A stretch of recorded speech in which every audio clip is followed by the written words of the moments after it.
everyone, welcome back to my SST class. So in the previous video we had discussed about what makes India a federal country, and in today's video we will discuss how is federalism practiced in India.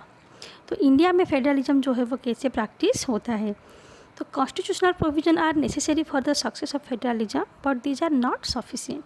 तो constitution में जो भी लिखा गया है वो एक country को फेडरलिज्म की ओर ले जाने के लिए काफ़ी नहीं होता है. तो फेडरलिज्म को ठीक से रन करने के लिए जो है और भी बहुत सारी चीज़ों की ज़रूरत होती है. तो देखिए इंडिया में जो है ऐसे क्या क्या वो सब था जिससे कि फेडरलिज्म को इंडिया में प्रैक्टिस किया गया था.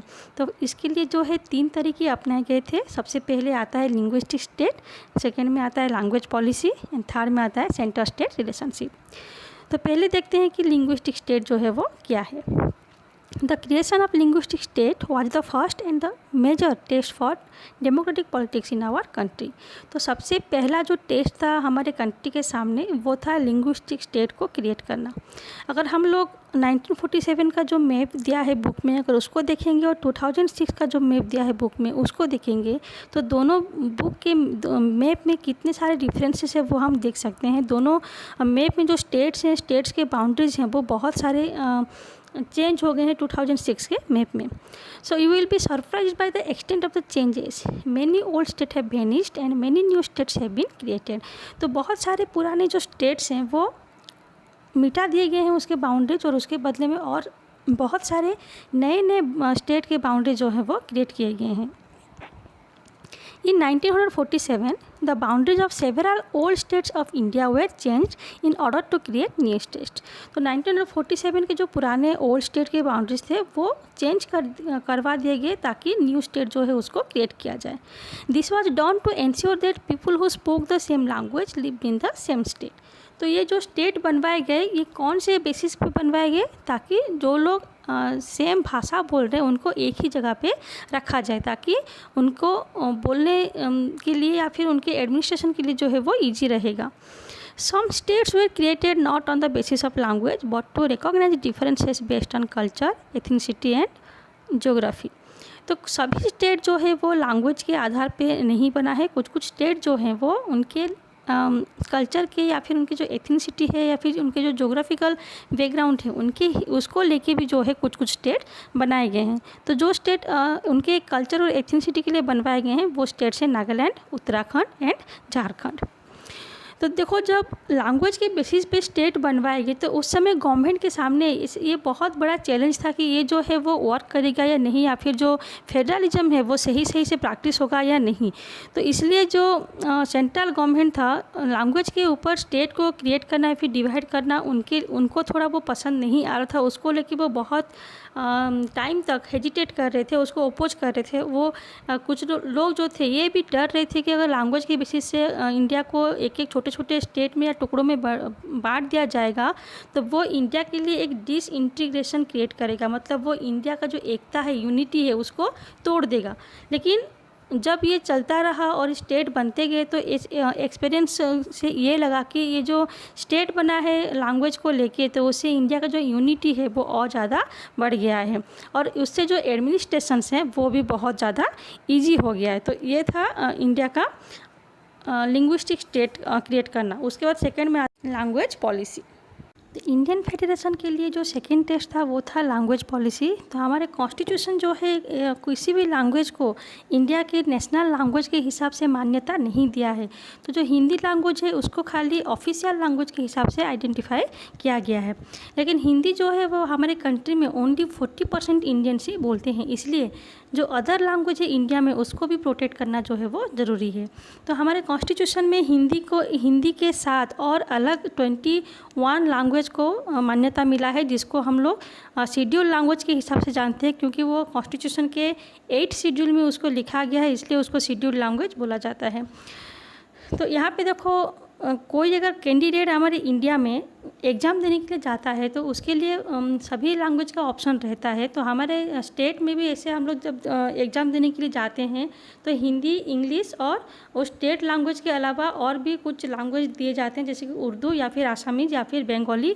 तो ये जो है इंडिया में ऐसे सभी लैंग्वेज के को मान्यता मिला है, इसलिए हमें हमारे इच्छा से किसी भी लैंग्वेज चूज़ करने का परमिशन दिया गया है। तो हमारे इंडिया में देखो हिंदी को बचाने के लिए, मतलब हिंदी को जो है स्प्रेड करने के लिए और उसको नेशनल लैंग्वेज बनाने के लिए जो था प्रपोजल दिया गया था, लेकिन इंग्लिश को बहुत सारे लोग छोड़ने के लिए नाराज़ थे, मतलब उसको छोड़ने के लिए वो लोग सहमति नहीं थे। तो 1965 में जब इंग्लिश को ऑफिशियल लैंग्वेज के हिसाब से यूज करने के लिए बंद करने का प्रपोजल दिया गया, तो बहुत सारे लोग उसको अपोज किए थे, क्योंकि साउथ इंडिया में जो तमिल स्पीकर होते हैं वो लोग ठीक से हिंदी नहीं बोल पाते हैं। तो जितने भी साउथ के स्टेट होते हैं वो सभी इंग्लिश को कंटिन्यू करना चाहते थे।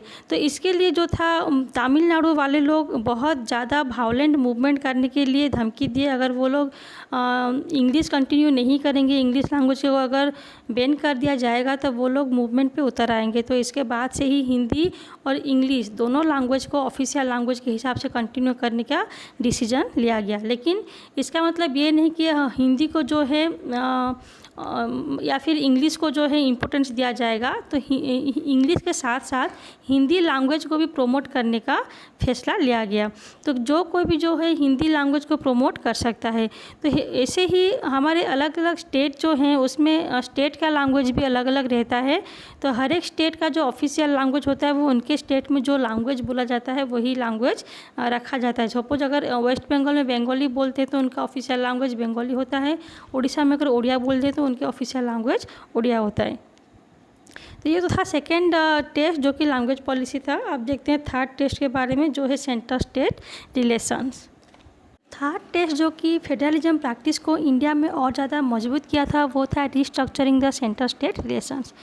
तो पहले जो थे इंडिया में सेंटर और स्टेट के रिलेशन उतने अच्छे नहीं थे। अगर सेंटर में कोई पार्टी रूल कर रहा है और स्टेट में कोई दूसरा पार्टी रूल कर रहा है तो ऐसे में सेंटर हमेशा अपने पावर का मिसयूज करके सेंट्रल गवर्नमेंट जो है वो स्टेट गवर्नमेंट को डिसमिस करने की कोशिश कर रहा था, या फिर सेंटर को उतनी ऑटोनॉमी नहीं थे पावर्स को यूज करने का, या फिर उसको अपने हिसाब से रूल करने का इंडिपेंडेंस भी नहीं था। तो हमेशा जो सेंटर है उसको कोई ना कोई रीजन दिखा के या कोई ना कोई पावर का मिसयूज करके हमेशा नीचा दिखाने की कोशिश करते थे, या फिर उसको डिसमिस कर दिया जाता था। तो ऐसे में जो था, जो फेडरलिज्म का असली स्पिरिट होता था वो उसको वो कमज़ोर कर रहा था, वो उसको उतने ज़्यादा मजबूत नहीं कर पा रहे थे। लेकिन ये जो सिस्टम था वो कब चेंज हुआ, जबकि 1990 में कोलिजन गवर्नमेंट इंडिया में फॉर्म हुआ। तो कोलिजन गवर्नमेंट क्यों फॉर्म हुआ था, क्योंकि सेंट्रल गवर्नमेंट में गवर्नमेंट क्रिएट करने के लिए कोई भी पार्टी जो है वो मेजोरिटी गेन नहीं कर पाए थे। तो ऐसे में क्या होता है, जो बड़े बड़े पार्टीज होते हैं जिनको कि मेजोरिटी पाने के लिए जितने सीट्स चाहिए होते हैं वो लोग उसी सभी सीट्स जो है वो छोटे छोटे पार्टियों से कवर करते हैं।